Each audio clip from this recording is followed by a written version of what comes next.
आज इस लेक्चर में हम विटामिन ई के बारे में पढ़ेंगे, जिसे टोकोफेरोल भी बोलते हैं। तो चलिए लेक्चर स्टार्ट करते हैं। जो विटामिन ई है ये एक फैट सॉल्युबल विटामिन है। ये मोस्ट वाइडली अवेलेबल विटामिन है, कॉमन फूड में ये पाया जाता है। जो वीट जम ऑयल है वो इसका रिचेस्ट सोर्स है। एंड ये बहुत सारे cereals, green plants, egg yolk, milk, fat, butter, meat, nuts and vegetable oils में पाया जाता है। Vitamin E activity in food drives from 4 tocopherols and 4 tocotrienols. Alpha tocopherol एक बायोलॉजिकली मोस्ट एक्टिव फॉर्म है विटामिन ई की। Other compounds भी हैं इसके, उनकी लोअर बायोलॉजिकल एक्टिविटी होती है, जिनकी estimated to be 1 to 50% of alpha tocopherol. Alpha tocopherol की एक्टिविटी 1 से 50% तक होती है। जो मोस्ट इम्पॉर्टेंट ये है टोकोफेरोल की केमिकल स्ट्रक्चर, ठीक है। जो मोस्ट इम्पॉर्टेंट केमिकल प्रॉपर्टी है विटामिन ई की वो है एंटीऑक्सीडेंट प्रॉपर्टी, ठीक है। हाउएवर द मोस्ट इम्पॉर्टेंट जो एंटीऑक्सीडेंट है is not the most potent vitamin. This latter may be related to the absorption of the vitamin from the intestine. जो vitamin E है वो सर्व करता है, प्रिवेंट करता है फॉर्मेशन, जो परऑक्साइड की फॉर्मेशन हो जाती है फ्रॉम पॉलीअनसैचुरेटेड फैटी एसिड। ये ऑक्सीडेशन नहीं होने देता अनसैचुरेटेड फैट्स का। इस प्रोसेस में जो विटामिन ई का कंटेंट होता है वो एक्सटेंसिवली डिक्रीज होता है if the auto oxidation of lipid in food is severe. The decomposition products of oxidized tocopherol include dimers, trimers and dihydroxy compounds and quinones.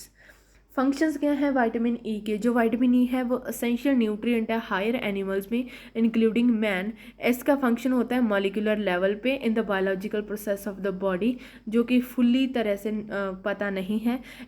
इसका रोल होता है in the body appears to be related entirely to its antioxidant role.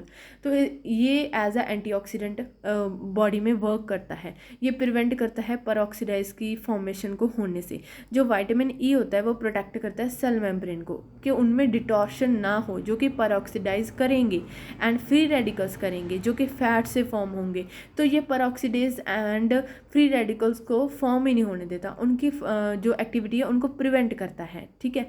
जो इसकी vitamin E की ability है ये protect करता है मेम्ब्रेन्स को, has been related to ageing which is also characterised by the cell membrane deterioration. अगर deficiency हो जाती है विटामिन ई की, यंग एनिमल्स में हो जाती है, तो उसमें वैरायटी ऑफ सिम्टम्स हो सकते हैं that are different for different species. Specific जो क्लिनिकल सिम्टम्स हैं वो ऑब्जर्व किए गए हैं ह्यूमन अडल्ट में, but the changes noticed are the enhanced fragility of red blood cells and increased urinary excretion of creatinine indicating muscle damage, ठीक है। तो इससे क्या है, रेड ब्लड सेल्स में फ्रेजिलिटी ज़्यादा हो जाती है, यूरिनरी एक्सक्रीशन ज़्यादा होता है एंड मसल डैमेज भी होते हैं। जो विटामिन ई है वो ऑब्जॉर्ब होता है इन द सेम वे जैसे कि बाकी फैट सॉल्युबल विटामिन्स है ऑब्जॉर्ब होते हैं। हाउएवर ये स्टोर हो जाता है प्राइमरली इन फैटी टिश्यूज़ में। ये लीवर में स्टोर नहीं होता, बाकी सारे लीवर में स्टोर होते हैं, बट ये फैटी टिश्यूज़ में स्टोर हो जाता है, ठीक है ना। Compared with vitamin A, vitamin D, vitamin E and ये नॉन टॉक्सिक होता है, ठीक है, रिलेटिवली कम टॉक्सिक होता है दूसरों के ज़्यादा। However it is suggested that जो हाई लेवल है विटामिन ई का वो इंटरफेयर कर सकता है विटामिन के की एक्टिविटी होती है जो इंडिविजुअल्स में, कुछ इंडिविजुअल्स में उसमें ये इंटरफेयर करता है, ठीक है ना।